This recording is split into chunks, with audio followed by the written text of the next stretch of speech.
It's Strider, hear you. He will never leave Eurasia alive. Yeah, and what, mate? Went and left Eurasia alive, didn't I? Gutted, mate.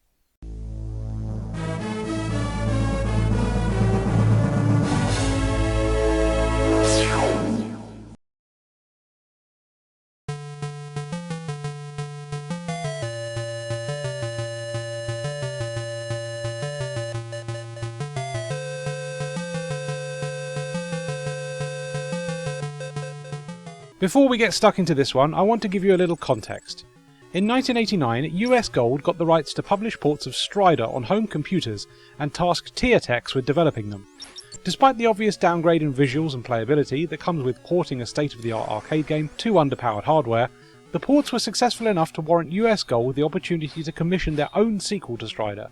Known as Journey from Darkness, Strider Returns, or simply Strider 2 depending on where you live, this Tiertex developed sequel is a completely different game to the Capcom produced Strider 2 that would launch in 1999, and is very much a cheap cash grab, using a lot of the same assets from the original game, but featuring some new stages and enemies. Tiertex's Strider 2 would eventually get remade for the Sega Mega Drive, Master System and Game Gear, and then released in 1993.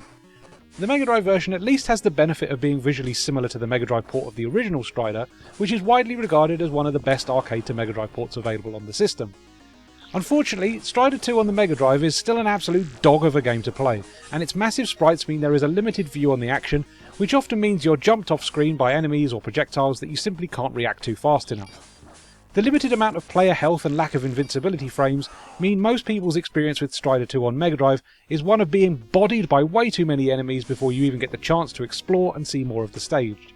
Tiertex basically added too much to this game with no consideration for the player, and as a result Strider 2 on the Mega Drive is widely regarded as one of the worst games on the system and not a worthy Strider sequel in the slightest. But this video isn't about the Mega Drive version of Strider 2, it's about the Master System version, which I was recently gifted by my better half. So thanks Jenny, I'm very lucky to have someone like you enable my absolute dog taste in video games. Strider 2 on the Master System is a fascinating beast because while it's still not a great game, someone has clearly tried to make it more approachable than its 16-bit counterpart. Dare I say it, you might be able to actually get some enjoyment out of this port. I certainly did.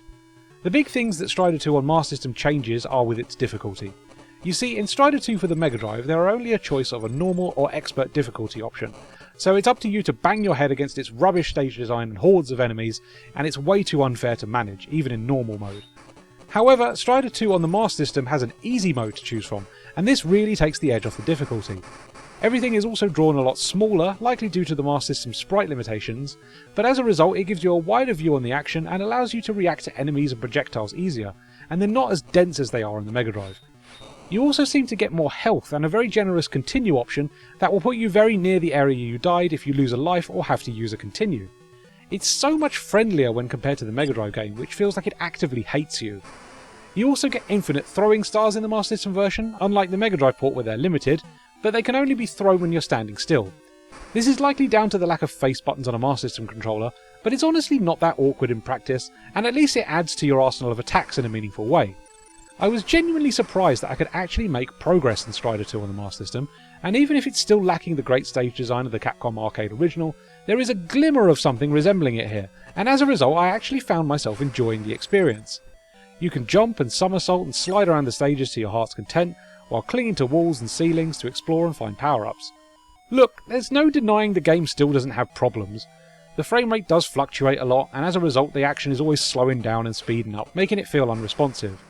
The sheer intensity of the enemies and the projectiles does make you wonder how on earth you're supposed to avoid them all, even if there isn't as many as the Mega Drive game, and some of the hazards are placed so unfairly that you have to laugh at the sheer spite of it.